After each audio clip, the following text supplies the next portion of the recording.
Hello everyone, and welcome to Cravings Aren't the Enemy. Here's what they're telling you. I'm Klaziana Wertz, your host, and today we're diving into a topic that I think has crossed everyone's mind at some point, cravings. But today's approach is going to be a bit different. I'm not just going to tell you why cravings aren't the bad guys, they're whispers from our bodies, guiding us in ways that are often unexpected. Joining me is someone whose insights I've always found incredibly enlightening, Elira Thorne. Elira, it's great to have you here. Thanks, Klaziana. I'm thrilled to be part of this discussion. Cravings are such a misunderstood topic. They're not just about giving in to temptation or lacking willpower. Absolutely.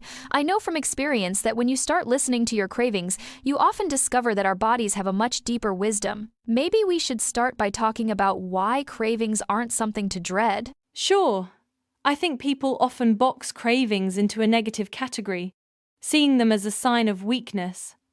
But really, they're signals. Whether we're experiencing a craving for chocolate or something else, there's usually a physiological or emotional reason behind it. Zeker, en ik denk dat de associatie van verlangen met verwennerij vaak die onderliggende boodschap overschaduwt. Wat zijn volgens jou enkele van de meest voorkomende redenen waarom mensen verlangens kunnen hebben? Well, some of the most common reasons cite nutritional needs. For example, we might crave sweets or carbs when our bodies are actually seeking energy, or even experiencing a drop in blood sugar. There's also emotional needs, like when you're stressed, you might gravitate towards comfort foods. Then, there's psychological conditioning. We've been trained through experiences to associate certain foods with emotions or environments. I love that point about how psychological conditioning plays in. It makes me think of holiday traditions.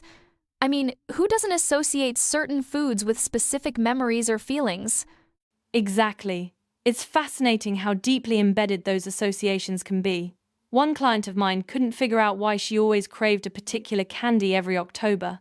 It turned out she had these fond memories of going trick-or-treating as a child, and it was less about the candy and more about nostalgia. That's such a relatable story.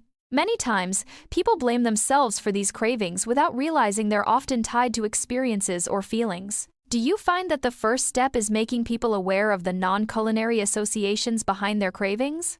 Yes, awareness is key. It's very freeing when people realize that rather than being a habit they shouldn't have, cravings are often a call to address something internal, be it an emotional need, physical need, or a conditioned response.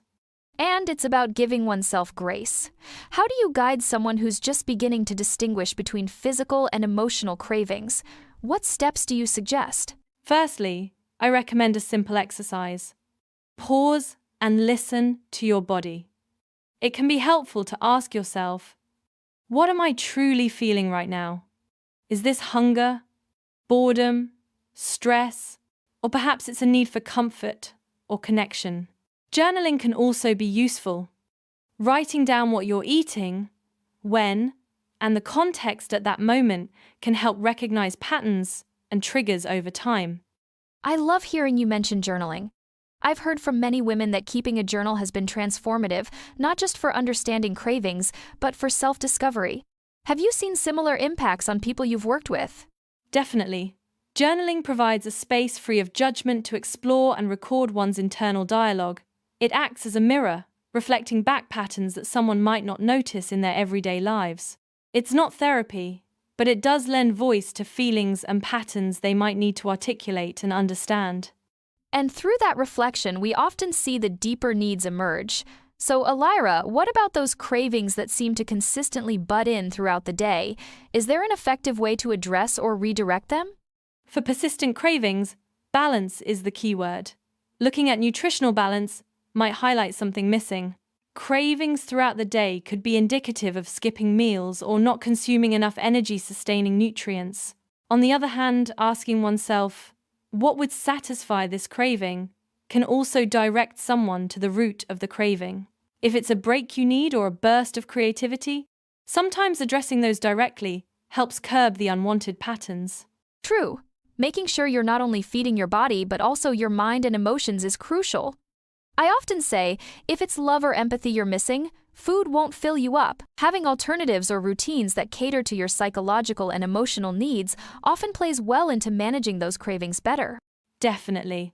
The act of strengthening a wholesome connection between your body and mind improves the overall sense of wellness and zest for life. It's like strengthening a muscle. Practice and patience are essential. And perhaps crucially, people should remember that it's okay to make mistakes and have indulgent moments. Precisely. Life is a journey and not a constant regime of perfect eating. Creating room for the occasional treats and mistakes is vital for a sustainable, healthy lifestyle. Absolutely. The realization that nothing is out of bounds, but rather everything in moderation and understanding can diminish the stigma and pressure surrounding perfect eating habits. It's been such a refreshing conversation today, Alira. I truly believe in the strength of shifting one's mindset about cravings. They serve as guides, not barriers.